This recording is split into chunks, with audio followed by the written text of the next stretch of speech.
என் அன்பு உறவுகள் அனைவருக்கும் வணக்கம். தீராத பிரச்சனைகள் தீர்க்கும் செவ்வாய்க்கிழமை வழிபாடுங்க. இப்போ ஒரு கடன் பிரச்சனை, நம்ம கடன் வாங்கியிருக்கோம், அந்த கடனை சரியாக அவங்களுக்கு திருப்பி கொடுக்க முடியல, வட்டிக்கு மேல் வட்டி கட்டிக்கிட்டே இருக்கோம், அது நமக்கு மிகப்பெரிய வேதனை இல்லையா?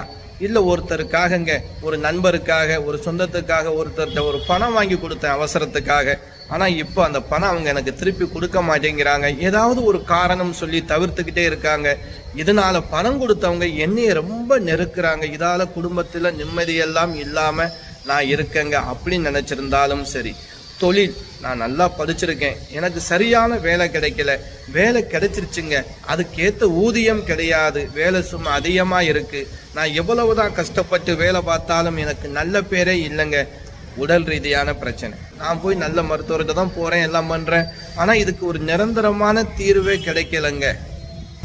குடும்பத்தில் அடிக்கடி சண்டை சச்சரவுகளாக இருக்குது, சாப்பிடும் போது சண்டை, காலையில் எந்திரிச்சாலும் சண்டை, எதிரிகளுடைய தொல்லை, கண் திருஷ்டி, எது வேண்டுமானாலும் இருக்கட்டும். இதற்கெல்லாம் ஒரே வழி முருகப்பெருமானுடைய பாதத்தை பிடிக்கிறதா. உங்கள் ஊருக்கு அருகாமையில் முருகர் கோவில் இருந்துச்சு அப்படின்னா இங்கே பாருங்கள், இது போல் கொஞ்சமாக செவ்வரளி பூ வாங்கிக்கிறங்க.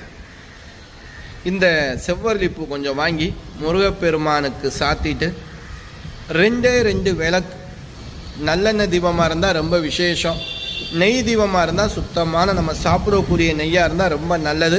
அப்படிப்பட்ட நெய்யால் தீபம் ஏற்றிட்டு செவ்வாய்க்கிழமையில் எந்த நேரம் வேண்டுமானாலும் இருக்குது, ஏன்னா நம்ம வேலைக்கு போவோம், சில வேலை பயணங்கள் இருக்கும், அதனால் உங்களுக்கு கோவில் திறந்திருக்கக்கூடிய நேரம் எதுவாக இருந்தாலும் சரி, ஒரு 10 நிமிஷம் வழிபாடு இதை செய்யுங்க. செவ்வரளி பூ கண்டிப்பாக செவ்வாய்க்கிழமையில் இப்படி கையில் வச்சுட்டு நீங்கள் பிரார்த்தனை பண்ணுங்கள்.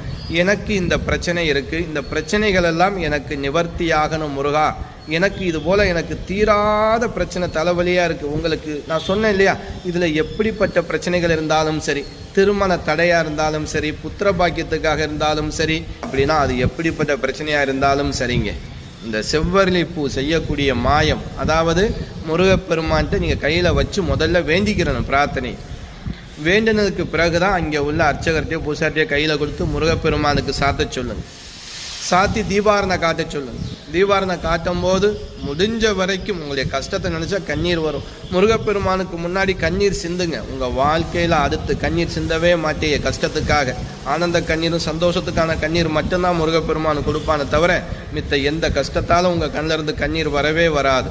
9 வாரம் செவ்வாய்க்கிழமையில் செவ்வரளி பூ சாத்தி வழிபட்டு பாருங்கள். அதுக்கப்புறம் நீங்களே சொல்லுவீங்க நல்லது நடந்துச்சு அப்படின்னு.